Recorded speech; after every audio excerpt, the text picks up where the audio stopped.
বান্ধৱীসকল নতুন এটা ইনফৰমেটিভ ভিডিঅ'লৈ মই আপোনালোক সকলোকে স্বাগতম জনাইছোঁ। আজি মই আপোনালোক সকলোৰে কাৰণে নন ফাৰ্মৰ এখন বিজনেছ প্লেন তৈয়াৰ কৰি আনিছোঁ।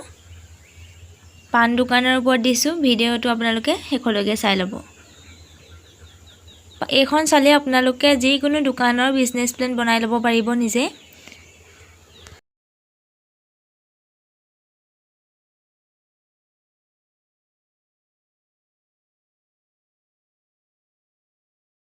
আপোনালোকে বিজনেছ প্লেনখন চাই ল'ব।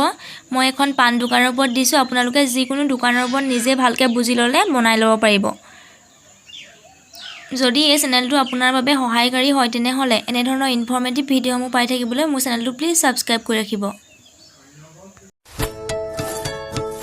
ইয়াত বিজনেছ টাইপটো দিব লাগিব। ট্ৰেডিং, মেনুফেকচাৰিং, ছাৰ্ভিচ টিক দিব কৈছে। ইয়াত মই ট্ৰেডিঙত দিছোঁ। তাৰপিছত ইয়াত আপুনি কি দোকান খুলিব, মই পান শ্বপ দিছোঁ। তাৰপিছত নেম অফ দ্য মেম্বাৰ, ইয়াত আপোনাৰ নিজৰ নাম দিব। তাৰপিছত ইয়াত ফোন নাম্বাৰ দিব। তাৰপৰা ইয়াত এছ-এইচ-জি নামটো দিব, নহ'লে কোড নাম্বাৰটো দিব। তাৰপিছত ইয়াত ভিঅ'টো দিব, ভিঅ' নাম দিব। তাৰপৰা ইয়াত ডিষ্ট্ৰিক্ট দিব, ব্লক দিব। তাৰপৰা ইয়াত দিব আপুনি বাৰ্ষিক আয় আপোনাৰ কিমান হয়, বছৰেকীয়া ইনকমটো ইয়াত দিব লাগিব। যদি হয় দি দিব, নহ'লে একো নাই। তাৰপৰা ইয়াত দিব লাগিব আপোনালোকৰ দোকানখনৰ বিষয়ে সুধিছে। ইয়াত এণ্টাৰপ্ৰাইজ ষ্টেটাছ এক্সাইটিং, মানে যদি দোকানখন আপুনি এষ্টাব্লিছ বিফ'ৰ 12 months অৰ নিউ, মানে যদি আপুনি দোকানখন 12 মাহৰ আগতেই যদি খুলিছিলে তেতিয়াহ'লে ইয়াত দিব লাগিব। যদি নতুনকৈ খুলিছে তেনেহ'লে নিউ দিব, মই নিউ দিছোঁ। আৰু যদি আপোনাৰ দোকানখন পুৰণা আছিলে তেনেহ'লে কি দোকান আছিলে ইয়াত মেনশ্যন কৰি দিব লাগিব। এতিয়া যিহেতু মই নিউ দিছোঁ গতিকে মই ইয়াত একো নিদিলেও হ'ব। তাৰপিছত type of business activity plan for, এতিয়া আমি কি বিজনেছৰ কাৰণে প্লেন কৰি আছোঁ, মই দিছোঁ পান শ্বপ। যিহেতু মই পান শ্বপৰ ওপৰত ভিডিঅ' বনাইছোঁ, পান দোকান মানে আপুনি খুলিব, ইয়াত দিব। যিটো খুলিব আপুনি সেইটো নাম ইয়াত দি দিব। তাৰপিছত ইয়াত আহিলে মাৰ্কেটিং এণ্ড চেলছ প্লেন। এতিয়াতো আপুনি মানে দোকানখন খুলিব যিহেতু তাৰতো আপুনি কিছুমান মানে জানিব লাগিব মাৰ্কেটিং আৰু চেলছ কেনেকৈ কৰিব। তাৰপিছত প্ৰথমে ইয়াত সুধিছে how to inform the business activity to customer. আপুনি কেনেদৰে বিজনেছ এক্টিভিটিটো মানে কাষ্টমাৰসকলৰ আগত মানে দাঙি ধৰিব। মানে এইটো ইয়াত বহুত দীঘল হয়, মোৰ জেগাটো কম হ'ল, মই সৰুকৈ লিখি থৈ দিলোঁ। Social media has created a whole new way. Social মিডিয়াৰ সহায়তো আপুনি দিব পাৰে। তাৰপিছত আপুনি যিকোনো বেনাৰ লগাইও দিব পাৰে। তাৰপিছত তেনেদৰে মুঠতে কাষ্টমাৰ আহিব লাগে। তাৰপৰা way to sell the product, আপুনি প্ৰডাক্টটো ক'ত চেল কৰিব। যিহেতু এখন পান শ্বপ অবভিয়াছলি আমি শ্বপতে প্ৰডাক্টটো চেল কৰিম। আপোনালোকে চাওক ফাইনেন্সিয়েল প্লেনখন।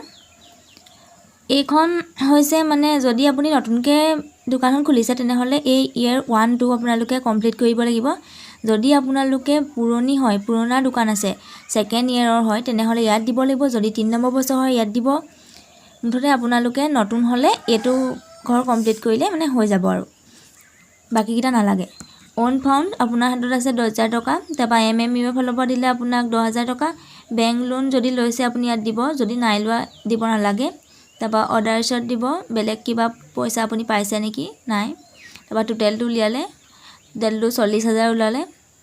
তাৰপিছত ইয়াত আছে এক্সপেঞ্চেছ, এইটো ফিক্স কেপিটেল ফাৰ্নিচাৰ, তাৰপিছত লেণ্ড, মেচিনাৰী, বিল্ডিং এইবোৰ হৈছে ফিক্স কেপিটেল। আৰু ৱৰ্কিং কেপিটেলবোৰ হৈছে ৰেণ্ট, ইলেক্ট্ৰিচিটি, লেবাৰ, এইবিলাক ৰ' মেটেৰিয়েলছ। মই দুটা ধৰি লৈছোঁ। তাৰপিছত আপোনালোকে নিজৰ অনুমানে ধৰি ল'ব, মোৰ ইয়াত বেছিও হ'ব পাৰে। তাৰপিছত অৰ্ডাৰ এক্সপেঞ্চেছ, আপোনাৰ বেলেগ কিবা মানে খৰচ কৰিবলগীয়া আছে নেকি, নাই। তাৰপিছত টোটেল এইটো হৈছে বি ছেকশ্যন, বিত আপুনি টোটেল উলিয়ালেগৈ, মোৰ 40,000 ওলালে। তাৰপিছত এতিয়া চিট আছে গ্ৰ'থ প্ৰজেকশ্যন। এতিয়া ৰেভিনিউ থ্ৰু ট্ৰেডিং বিজনেছ, আপুনি ট্ৰেডিং কৰি বিজনেছটো বা কিমান আৰ্ণ কৰিব। মই এনেই মেক্সিমাম 50 ধৰি থৈছোঁ, 50,000 টকা। তাৰপিছত ৰেভিনিউ থ্ৰুত মেনুফেকচাৰিং এক্টিভিটি, মেনুফেকচাৰিং কৰিবলগীয়া হ'ব নেকি, মই এতিয়া নাই, 0 দিছোঁ ইয়াতে। তাৰপিছত ছাৰ্ভিচ অফাৰটো 0 দিছোঁ। তাৰপৰা আদাৰ্ছ ইনকমত মই 2,000 টকা এটা এনেই ধৰি লৈছোঁ। আপোনালোকে বেলেগ কিবা ইনকম আছে যদি আপোনাৰ যিমান হয় সিমান ধৰি ল'ব। তাৰপিছত টোটেল চিটো হ'লগৈ 70,000 টকা। এতিয়া আমি ডিত উলিয়াব লাগিব নেট প্ৰফিট। আপোনাৰ লাভ কিমান হ'ল ইনকামৰ পৰা এক্সপেন্সেছটো মাইনাছ কৰি দিব লাগিব মানে ইয়াত দিয়ে দিছে D equal to C minus B চিত ওলাইছিলে মোৰ ৭০,০০০ টকা আৰু বিত ওলাইছিলে মোৰ ৪০,০০০ টকা ৭০,০০০ পৰা ৪০,০০০ বিয়োগ কৰিব লাগিব এতিয়া পালোঁ আমি ৩০,০০০ টকা এইটো হৈছে আমাৰ নেট প্ৰফিটটো হৈছে ৩০,০০০ টকা এতিয়া আপোনালোকক টোটেল এনুৱেল ইনকাম উলিয়াব দিছে এইটো কাৰেণ্ট ইনকাম আপোনাৰ যিমান হয় তাৰ লগত নেট প্ৰফিটটো যোগ কৰি দিব এইটো হৈছে নেট প্ৰফিট আৰু আপোনাৰ কাৰেণ্ট ইনকাম কিমান হয় সেইটো আপুনি নিজে ইয়াত দি পিনি যোগ কৰি দিব তাৰপিছত ইয়াত সাবমিটেড বাই ইয়াত আপুনি নিজৰ সিগনেচাৰ দিব ইয়াত আপোনাৰ নাম দিব ইয়াত কন্টেক্ট নাম দিব তাৰপিছত এইবিলাক আপুনি কৰিব নালাগে এখন আপোনালোকে ভালকে চাই ল'বচোন বিজনেছ প্ল্যান চাই আপোনালোকে যিকোনো নন ফাৰ্ম বিজনেছ প্ল্যান বনাই ল'ব পাৰিব আৰু যদি কিবা বুজি পোৱা নাই তেনেহলে মোক কমেন্ট কৰি দিব দেই